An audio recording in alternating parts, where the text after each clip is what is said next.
Triple murder case ಒಂದು report ಆಗಿತ್ತು. ಆ ಕೇಸಲ್ಲಿ ಜಾಯಿಂಟ್ ಕಮಿಷನರ್ ಈಸ್ಟ್ ಮತ್ತು DCP ವೈಟ್ಫೀಲ್ಡ್ ಅವ್ರ ನೇತೃತ್ವದಲ್ಲಿ ಹಲವಾರು ಟೀಮ್ಸ್ ನಾವು ರಚನೆ ಮಾಡಿ, ಮೊದಲೇ 6 ಟೀಮ್, ನಂತರ 10 ಟೀಮ್ ರಚನೆ ಮಾಡಿ ಸದ್ಯಕ್ಕೆ 2 ಜನರಿಗೆ ನಾವು ವಶಕ್ಕೆ ತಗೊಂಡಿದ್ದೀವಿ.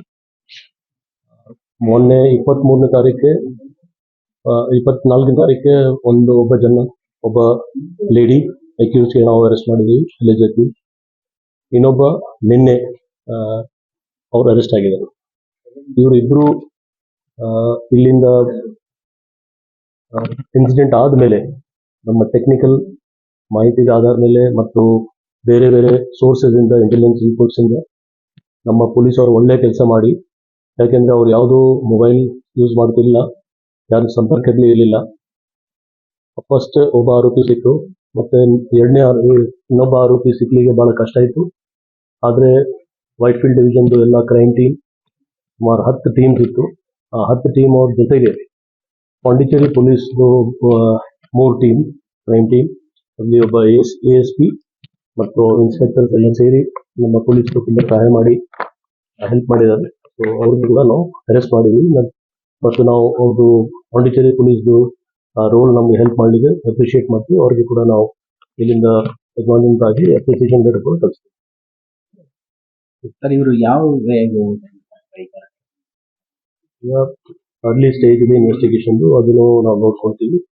ಅವ್ರು ಹೇಳಿದ ಪ್ರಕಾರ ಪದೇ ವರ್ಷನ್ಸ್ ಚೇಂಜ್ ಆಗ್ತಾ ಇದೆ. ಸೊ ಅವ್ರು ಏನು ಹೇಳ್ತಾರೆ ತಕ್ಕಂತೆ ಮೆಟೀರಿಯಲ್ ಎವಿಡೆನ್ಸಸ್, ಸರ್ಕಮ್ಸ್ಟೆನ್ಷಿಯಲ್ ಎವಿಡೆನ್ಸಸ್ ನಾವು ವೆರಿಫೈ ಮಾಡ್ತೀವಿ. ಆದರೆ ನಮ್ಮದು ವಿನಂತಿ ಅಂದರೆ, ಇದು ಭಾಳ ಸೆನ್ಸಿಟಿವ್ ಕೇಸ್ ಇದೆ. ಯಾವ ಥರದ್ದು ರೂಮರ್ಸ್ ಬಗ್ಗೆ ತಾವು ಸೋಷಿಯಲ್ ಮೀಡಿಯಾದಲ್ಲಿ, ಇಲ್ಲಿ ಪ್ರೆಸ್ ಮುಖಾಂತರ ಹೇಳಿದರೆ ತಪ್ಪಾಗುತ್ತೆ. ಏನು ಅದಕ್ಕೆ ನಮ್ಮ ಪೊಲೀಸ್ ಕಡೆಯಿಂದ ಪ್ರೆಸ್ ನೋಟ್ ಅಥವಾ ನಾವು ಏನು ಬ್ರೀಫ್ ಮಾಡ್ತೀವಿ ಅದು ಹಾಕಿದ್ರೆ ಬೆಟರ್. ಯಾಕೆಂದರೆ ಇನ್ವೆಸ್ಟಿಗೇಷನ್ ನಾವು ಕರೆಕ್ಟ್ ಟೈಮಲ್ಲಿ ಹೋಗ್ತಾ ಇದ್ದೀವಿ. ಬೇರೆ ರೀತಿಯಿಂದ ಸ್ಟೋರೀಸ್ ರನ್ ಮಾಡಿದ್ರೆ ಅದು ಇಲ್ಲೀಗಲ್ ಕೂಡ ಇದೆ, ಎರಡನೇದು ಇನ್ವೆಸ್ಟಿಗೇಷನ್ ಕೂಡ ಎಫೆಕ್ಟ್ ಆಗಿದೆ. ಇಷ್ಟು ಬೇಗ ನಾನು ಹೇಳಿದ್ರೆ ಇಷ್ಟು ಬೇಗ ಹೋದಾಗಲ್ಲ, ನಾವು ಎಲ್ಲನೂ ಹೇಳ್ತೀವಿ, ಡೀಟೇಲ್ಸ್ ಎಲ್ಲ ಹೇಳ್ತೀವಿ. ಸದ್ಯಕ್ಕೆ ಅವರು ಆರೋಪಿ ಸಿಗಬೇಕು ಅಂತ ನಮ್ದು ಗುರಿ ಇತ್ತು. ಇವರಿಬ್ರು ಸಿಕ್ಕಿದ್ದಾರೆ. ಅವ್ರು ಇಂಟರ್ವ್ಯೂಟ್ ಮಾಡುವಾಗ ಇನ್ನೂ ಇದ್ರೆ ಅವ್ರಿಗೆ ಕೂಡ ನಾವು ಪಿಕಪ್ ಮಾಡಬೇಕಾಗುತ್ತೆ.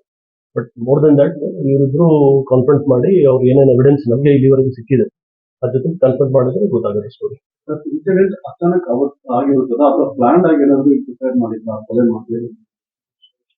ಅದು ಒಂದು ಬಹಳ ಇಂಪಾರ್ಟೆಂಟ್ ಆಸ್ಪೆಕ್ಟ್ ಇದೆ ಇನ್ವೆಸ್ಟಿಗೇಷನ್. ಸೊ ಅದಕ್ಕೆ ಬಹಿರಂಗವಾಗಿ ಆಗಲ್ಲ. ನಾವು ಎವಿಡೆನ್ಸಸ್ ಕಲೆಕ್ಟ್ ಮಾಡ್ತಾ ಇದ್ದೀವಿ, ಮಾಡಿದ ಮೇಲೆ ನಿಮ್ಗೆ